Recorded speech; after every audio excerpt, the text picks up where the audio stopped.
Hey Jennifer, welcome to the MasterCard Cup. Just want to give you an opportunity here to view your swing at regular speed. We'll let that play on through. We'll put you back in your address position and we'll take a look at a few things for you. So while we got you back here in your address position, let's first of all take a look at your posture. We can see that your spine is nice and straight and on a good tilt. Legs come down into a nicely unlocked position. Arms hang down nice and naturally out in front of you, and the club works out to the ball. So achieving really good posture here in association with good balance looks really, really nice. Let's go ahead and take a look at your alignment. We can see your feet running in this direction here. Carry that out towards the intended target.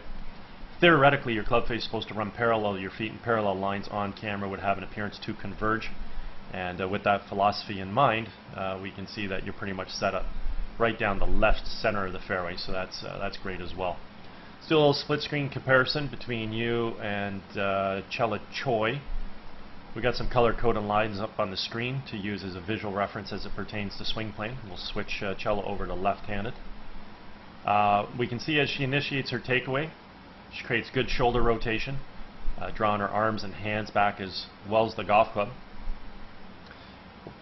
We can also see the club coming back directly along the red line, so on plane.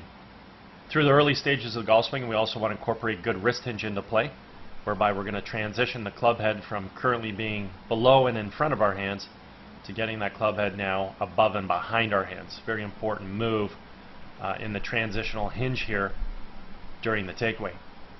From here, we're going to work the golf club now from red up towards yellow.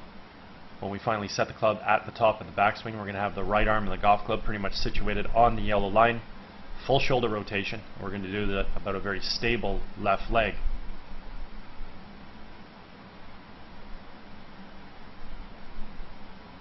Taking a look at your backswing here, you draw your hands back really nicely, but unfortunately bringing the golf club a little bit inside. Not really that big of a deal as long as we get good wrist hinge into play.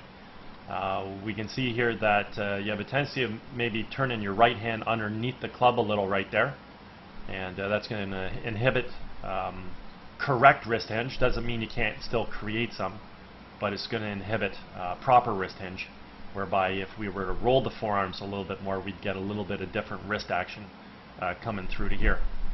As we're bringing that golf club inside and rolling your hand underneath, getting a little bit of hinge, we can see that the backswing gets quite abbreviated. You've turned your shoulders nice, pretty stable left side. Your arms are still in really great position relative to your core. The club's in excellent position relative to your arms. It's just that you set the arms very, very shallow. It means your right arm doesn't get anywhere up near the yellow line.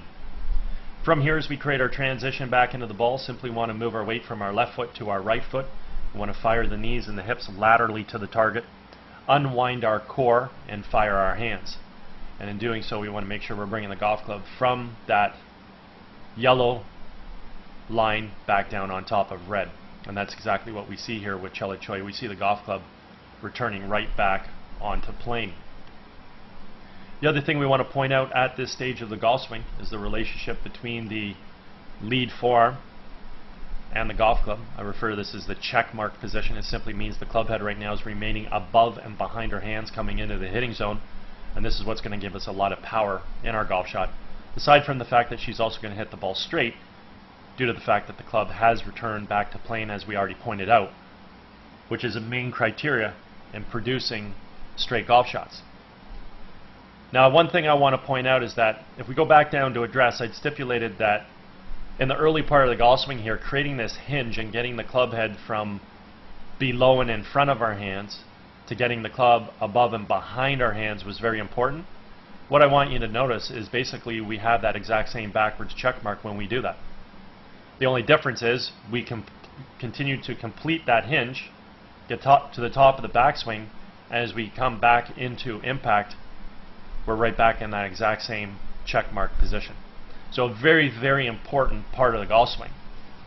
So even though your backswing is abbreviated, short, and a bit shallow, the nice thing is that we have that backwards check mark. Here's your lead forearm, and there's your golf club. And as well, with that backwards check mark, your club is right on plane. So at this point in time, as we create your transition back into the ball, let's just sort of see how this club tracks in. Usually people who set their arms shallow like this will end up attacking the ball a little bit from underneath the plane, but I have seen some attack the ball right on plane. You actually have a little bit of an over the top move there, and you can afford it due to the fact that you are set shallow, so you might actually see this club come right in the ball pretty much from an on plane position, and I think that's what we're going to see here. So this is great. Let's go to the next frame. This is perfect. So as we track that club head coming into the ball, just simply sort of connect the dots here, we can get a really good visual sense that your club is coming into the ball from an on-plane position.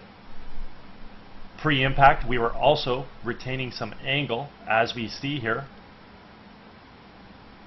with Chela Choi. So your golf club, that club head, was here on that line at that point in time.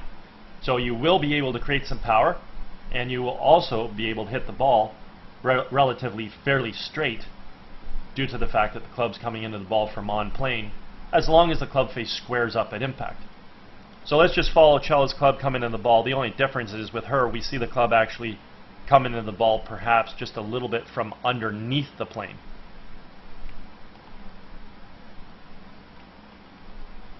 But the reality is this is pretty much coming into the ball from on plane, slightly underneath, just as much as you're on top. And like I said, as long as the club is coming into the ball pretty much from an on plane position here, that's what's going to produce straight golf shots for us, as long as, again, the club face squares up.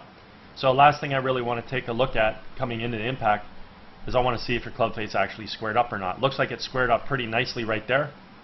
Doesn't look like it over releases or stays open, and that ball looks like it's heading in a pretty good direction. As you move through to a very nice finishing position, getting off your left heel up onto your left toe.